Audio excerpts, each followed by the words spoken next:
Hey everybody, it's great to have you tuning in. I'll just allow everybody just to start filtering in for Wednesday nights with Wade. Really looking forward to this. It's going to be so cool. I'm like a little kid. So just setting you up in the corner here, folks, so that I know where you all are.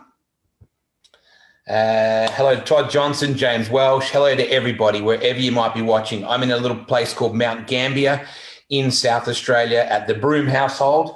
And we're about to go from Mount Gambier, South Australia, to Hornieville, North Carolina, to catch up with one of the greats of NASCAR racing and a Hall of Famer just last year. So I'm not going to mess around. Let's get straight to him. Hello to everybody. Please share this. I want you to get on the blue button there and get out there and share that. Don't forget across the KnoxvilleRaceway.com page, the Facebook page. Don't forget to click on the subscribe to the Dirt newsletter so you can get all this information, because we're going to talk about the superstar racing experience. Let's do it. I can't mess around. I can't wait. We just got to get in and do this. Very, very cool. I do love technology. It's amazing how you can just go from Mount Gambier, South Australia, to Hornieville, North Carolina, to the great Bobby Labonte. Wonderful to have you on the show, Bobby. Thank you for your time, mate. Yeah, thank you. Glad to be here. Glad to be here. And it's Horny Town. It's not Hornieville. Now, I did look it up, and it said that there's often a problem with people stealing street signs. There is. I don't know why. Why would that be? It's funny. We live in High Point, North Carolina, yes, and that is a little stoplight right up this road from here. And so High Point University, the college kids steal the signs all the time, I guess. I don't know what they're doing with them, but it must be something fun to put in the dorm room. Yeah, I would say they're in a lot of man caves throughout the world. Either way, mate, thank you so much for your time. There's a lot to get through in a short space of time. I watched for kicks your induction speech into the Hall of Fame. It was a very emotional thing for me. I've only just got to really know you, but to see I think the pride in, particularly in Terry's face, as much as anything, your children, your parents, your family, the coach, Tony, everyone was there. But gee, you and your brother are close, aren't you? Yeah, it really was. You know, you think about that. It's almost a year ago. And it either seems like sometimes 10 years ago or yesterday. Depends on how sometimes how the day goes, but or the days go. But yeah, I mean, you know, when what the Hall of Fame meant to me was it kind of put everything together. You know, because when we were racing, we would just go to races and race, go to races and race, go to races and race, and then when you're not racing as much, you're still racing a little bit, or I was, and you're still living your life, doing things. So for me, the Hall of Fame, whenever the induction ceremony came around, you know, obviously getting, nominated, inducted. And so getting around in January of last year, you start looking at pictures, you start looking at articles, and you start reminiscing everything, right? So it really kind of puts it all together. So for me, when I think about it, I go, okay, I'm 5 years old racing a quarter midget in Texas. My brother's 8 years older than me, and I remember going to all these quarter midget races. He was there, going to these late model hobby stocks, dirt tracks, I shouldn't say gunfights, but there was guns, but there was fighting. Yep. My dad was obviously my parents. And then, so for Terry and I mean, that was really instrumental. He was so instrumental in what I did. And so, I mean, I could make the whole show and longer of what the progression was, but what he meant to me and what he did for me to get to from, that little kid racing quarter midgets and help me out. And, so when you put it all together for the Hall of Fame and you put, my wife is there, the kids are there. Coach is so instrumental in my life and everything, Tony Stewart, and, my parents. And, when we put it all together and that night came about, it was like, I'll put it this way. My wife made a scrapbook and people wrote at our party afterwards, hey, congratulations, blah, blah, blah. And my dad, and I did not realize this, she told me this the other day, I did not realize it, but he he signed it too. And I know a lot of people signed it, and I just kind of scrolled through it. He signed it and said, thank you. He didn't say congratulations. He said, thank you. Wow. So I think about that and I go, you know, my mom and dad, they've done, you know, they've just, since the time I remember, we just raced. And, you know, they're, you know, to see their two sons on stage, NASCAR Hall of Fame, blah, blah, blah, all that stuff, you know, and obviously Coach was a part of it. Tony was a part of it. My kids, my wife, you know, everything was, you know, a part of that. And, you know, it just was a cool deal how it all came about, you know, the way it did. And it was very emotional just for the fact that Terry and we were all just so close, you know, and, you know, it just, that's a good thing. The beautiful part, praise the Lord, mate, it wasn't this year that you got inducted, because that would have been a whole lot more difficult to get all those people in the one room. Yeah. Oh, yeah. Well, that's a good point, because, you know, last year it was all kind of happening, you know, everything happened. And the good news is, and I'm thinking I still got to wait for email, but they called me and they said, hey, we're going to leave your stuff in here for another year. If you've never been to the Hall of Fame in Charlotte, it's all huge, beautiful, beautiful, you know, atmosphere, and all your stuff is in there and everybody else's stuff in there. And so anyway, they said, hey, we're going to keep it in here another year. And I was like, okay, that'd be fine. Are you sure you don't want it back? I said, nope, that's good. That's good. So anyway, that's, you know, they do a great job. And, you know, I know that they, you know, being that the Hall of Fame is not induction is not happening right now, so they're going to keep it for a while. So good for me that it gets to stay in there a little bit longer. Hand on my heart, mate. Rusty Wallace fan, the Miller Genuine Draft car. I'm sorry, it's a very cool looking car. I went to Daytona for the Pepsi 400 in '92, and I bought a Bill Elliott shirt because I liked the Budweiser shirt. And I was standing in a bathroom at a racetrack, and the guy says, "Bill Elliott fan, huh?" I said, "Nah, mate, I just really like the shirt." And he goes, "Another Aussie." But I got to say, the Interstate Batteries car, mate, like, what an iconic paint scheme and what an iconic team. Yeah, you know, I mean, and what was cool was, so we celebrated, 20 years winning the championship back, you know, the end of last year. And so we're sitting around here one day and the phone rings. It's Norm Miller with Interstate Batteries, right? Yeah. So obviously, you know, he's like, hey, man, can you believe it's been 20 years? I said, not really. You know, some days it doesn't feel like it was again yesterday, and some days it does feel like 20 years. Yeah. So he said, yeah. So we talked for an hour.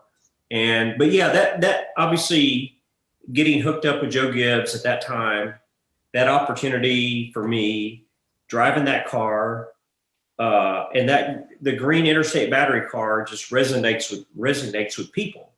Yeah. And whether it's the green color, the fluorescent, whatever, but a lot of people don't know Norm Miller was the guy that designed all that. And wow. I will have to say there were some times that he would come up with something and you'd be like, Norm, that's just weird, you know.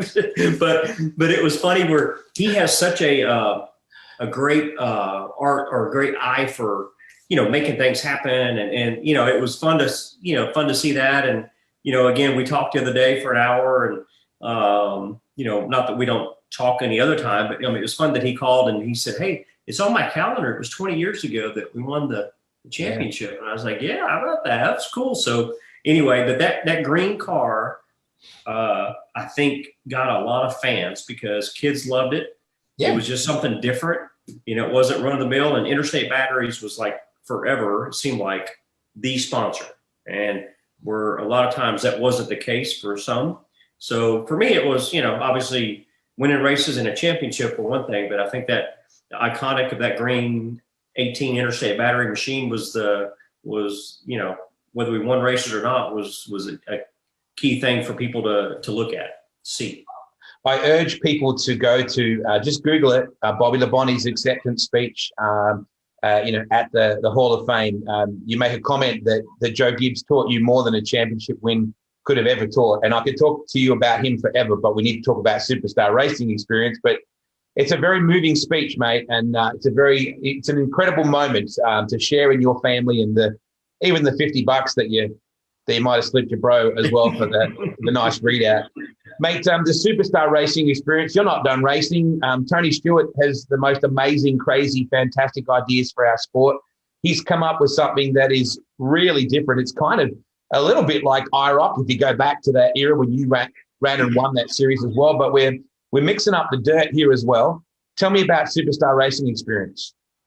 Yeah, so it's kind of funny. I was with a buddy of mine at an auction for buying race stuff a couple of years ago, and even before that, a little bit. I talked to Ray Abraham, and I would see him here and there. You always cross paths with people, different places, and whether it's at a track or anywhere else. And so I saw Ray that day, and that one stuck out because we were walking into the building, and so I'm with Maurice, and anyway, we stop each other, and we're like, what are you doing? Hey, what are you doing? And so Ray said, hey, I'm still working on this deal. I think something like an IROC thing. And I don't know, just trying to put it all together, George Pine and blah, blah, blah. He said, would you be interested? I said, yeah, just let me know. So again, you see each other 3 or 4 months later, 6 months later, how are things going? Yeah, still work on that IROC thing and that concept, blah, blah, blah. So anyway, we were, I don't remember when it was, but buddy of mine, Willie T. Ribbs, texted me, says, hey, Ray got that deal. I was like, really?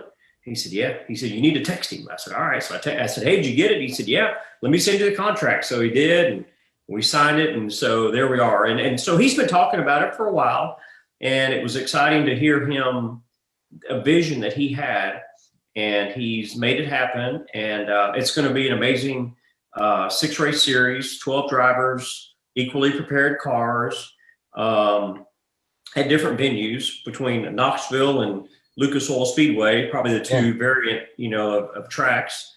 And so exciting to be a part of that. And luckily I get to race a little bit, throughout the year and different things. But, I know that'll be a fun time for all of us, and for me especially, to be able to go and race whether it's on a dirt or a short track, and, kind of cross the Midwest and up north and Northeast. And so it should be a lot of fun. And I think it's going to get a lot of attention. And, with Ray Abraham being a part of it, obviously, really. Tony Stewart being a part of it, those two powerhouse people know how to create the right atmosphere and the right element of race cars and racing. And, I'm not sure that, I don't know that short track racing might bring out a little fighting every now and then, or arguing, but, you never know.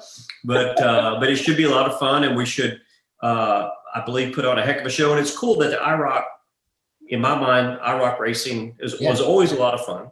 Yeah. And, myself and Tony, I know the two of us, Bill Elliott was in it as well. I don't know who else might have been in the IROC series years ago if they weren't, but, it's a really cool concept. So it should be a lot of fun. For my world back in the day, it was really cool to finally see Steve Kinzer against those IROC guys, because for us, it was our only way of seeing our dirt king get to mix with the asphalt kings. And I'm looking at this list. You said Willie T. Ribbs, Helio Castroneves, Tony Kanaan, honestly, Paul Tracy, Awesome Bill from Dawsonville. And can I just say, I just brought my buddy along. Yeah. Me and Mark Webber just hanging out, having a coffee here in Mount Gambier. Webber is a big dirt fan and a big Steve Kinzer fan, and he was at the Knoxville Nationals when David Gravel took the win. He was hanging out with Jeff Gordon. Mark is going to be a really unknown quantity in that, and he loves dirt, so it's going to be fun. Yeah. There's no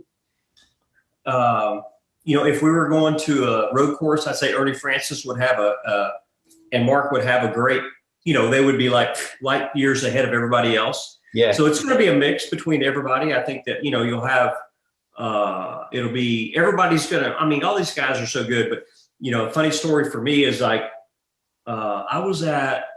went to Monaco for the F1 race a few years ago, and my son and I went, and we were in the grandstands. We just had grandstand tickets and blah, blah, blah. So I think Mark was doing TV, and I remember going to the bathroom and going to get something to eat. And so I left my son up there at the grandstands, and, here we are in Monaco.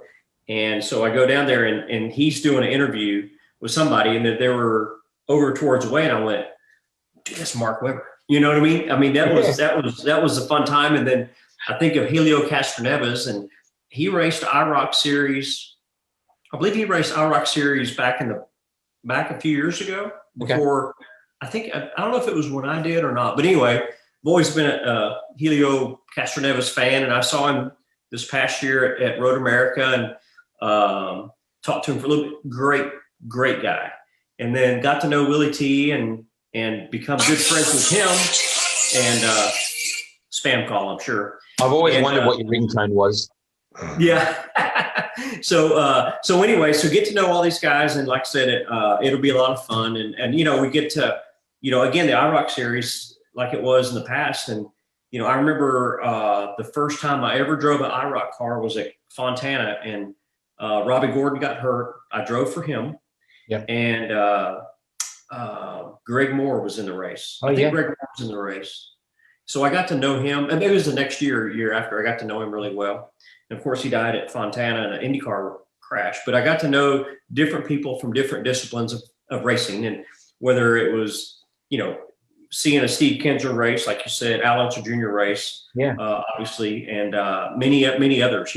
So really cool to be able to do that, and so to have a guy like Mark Webber, amazing, along with everybody else that's in there. It's just, it's just going to be so cool that we're all going to be able, I don't know, it'd be funny we're all going to be hanging around talking, and it's like, oh, we got to go race. And it's like, oh, okay. Yeah. Cause we'll be so, like, hey, what are you doing now? Or what, blah, blah, blah. What's this and that? So anyway, it should be a lot of fun. Just look over and see Paul Tracy and Tony just, So the series is going to be at Knoxville Raceway on the 19th of June. It heads to Eldora on the 26th. There's a cool little track called Stafford, which I follow on social media as well. I'm looking forward to seeing you guys run there. You've never been to Knoxville Raceway, Bobby. I got to admit, I'm a little disappointed. It's the Holy Grail. Yeah, well, I'm thinking that not many people have been to Knoxville, this group. So I don't know. Stewart's probably obviously the only one that's been there.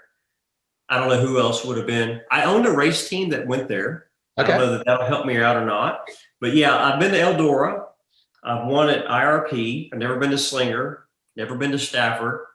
So anyway, it'll be interesting to see how all this plays out. But I'm a little bit, I wish I would have gone to Knoxville at some point in time, and I'm not sure if I can get there between now and then, but I race as much as I can on it to figure it out. But it should be a lot of fun for all of us, and we'll have some family and friends there as well. So it should be good. Let's talk real quickly about your foundation. I know you've got some cool stuff coming up with your charity ride. You do amazing work with the Bobby Labonte Foundation, and I urge people to get across all your socials for that. What have you got going on there, mate? Well, we can't tell it right yet, but so don't tell anyone. Just tell me.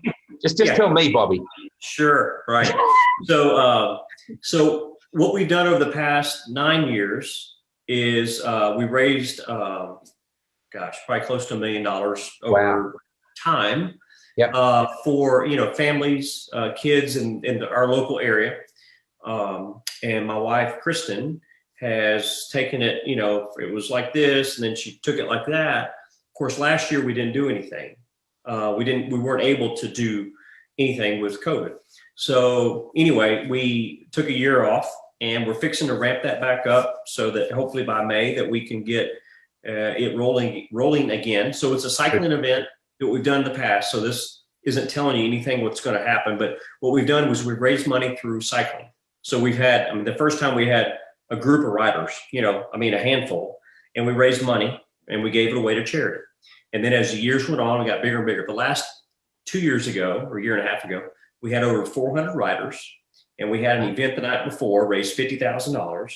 So anyway, it's just, and we all give it back to the community here in High Point and the surrounding area, Guilford County, Davidson County, Forsyth County. Anyway, that surrounding area, Greensboro, High Point, Winston-Salem. So we've been able to do a lot with that. And, if all goes well, we'll be able to announce something soon that will parlay into another event. And it'll be something that Mark Webber will probably want to come to, I'm sure, because I know he rides a bike, I think. And so it'll be an event that will take place hopefully, if everything works out right, that we can do another event like this and make it a little bit bigger than we did the 2 years ago. I'll just quickly check. Weber, are you okay to do some riding with Labonte? Sure. I'm pretty sure he's in. I'm pretty sure that was a yes. Your modified racing, you've got some racing coming up this year as well? Yeah, so they're asphalt modifieds, and so it's a smart tour, which is a Southern Modified Racing Tour. So if you think about the New England Modifieds and that, basically the same thing. So I raced year before last. It seemed weird. It's a year before last, but because last year I didn't do anything. But year before last, raced at Bowman Gray Stadium. So it's a little quarter-mile track, seats 15,000 people. Crazy atmosphere.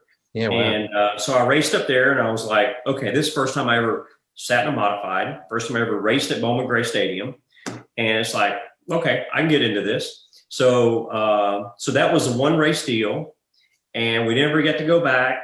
So then last year happened and, didn't much until the end of the year.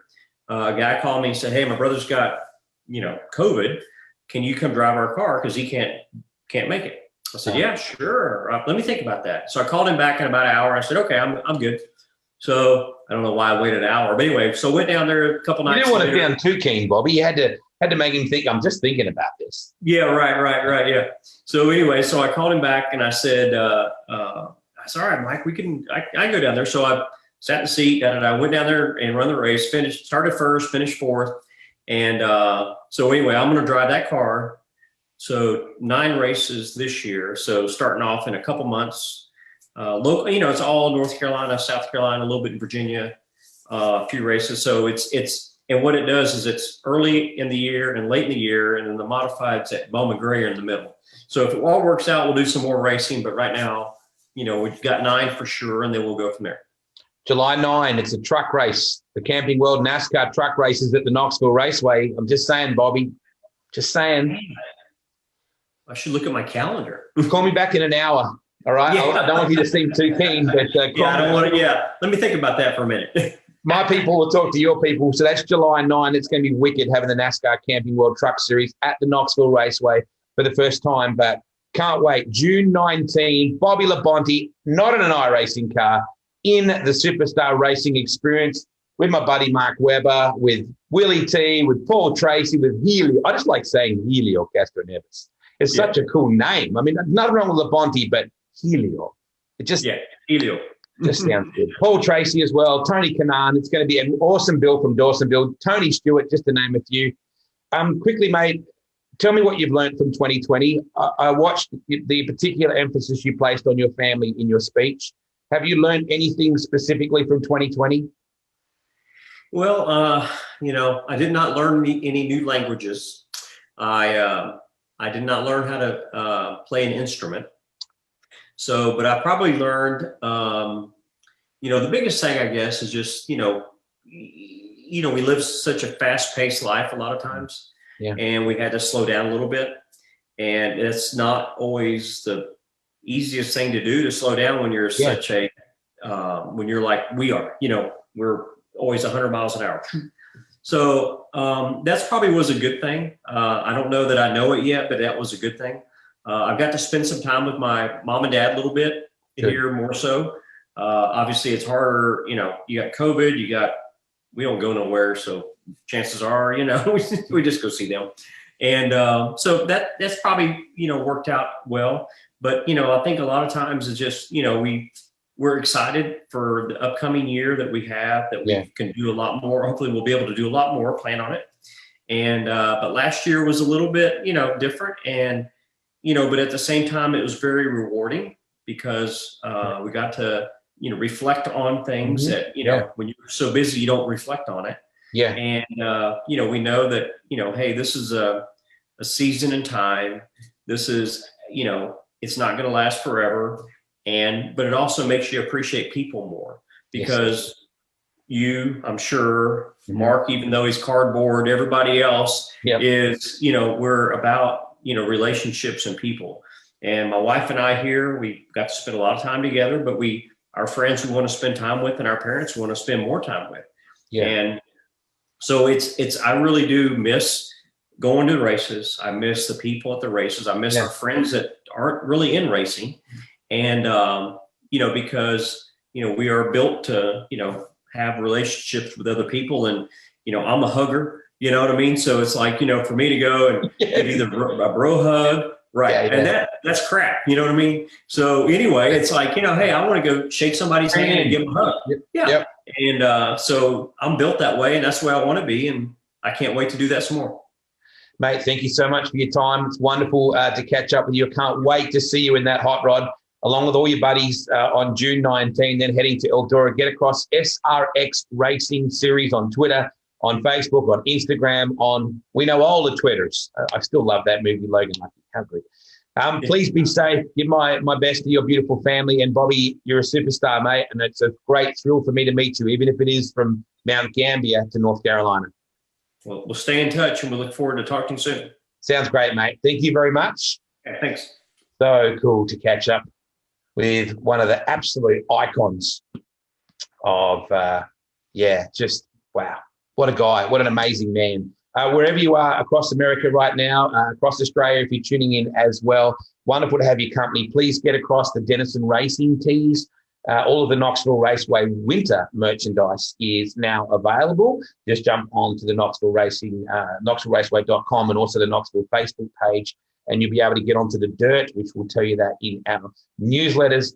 Tell you some of those dates to watch out for. June 19, July 9, if I'm correctly, July 9 is the truck racing series. Of course, the NOS Energy Drink Knoxville National presented by Casey's is going to be coming up as well in August. The Cappy, there's so many phenomenal events coming your way at Knoxville Raceway. Please be safe. Happy New Year, everybody. If I haven't seen you since last year, looking forward to catching up with our next guest next week. Who's that going to be? I'll let you know when we know. Have a great day, everybody. Be safe, and please, if you get a chance, get across methanolmoonshinemerch.com and check out my apparel label with hoodies and jackets and caps and can koozies, we call them stubby coolers, and also our Moose methanol range of athleisure wear for ladies. Have a great day, everybody. My name is Wade Oranger. Be safe wherever you are, and if you're a hugger, hug your family, hug your loved ones close, and we'll see you next week on Wednesday Nights with Wade. Good night, everybody, or goodbye if you're in Australia during the day. It's all very confusing. See ya.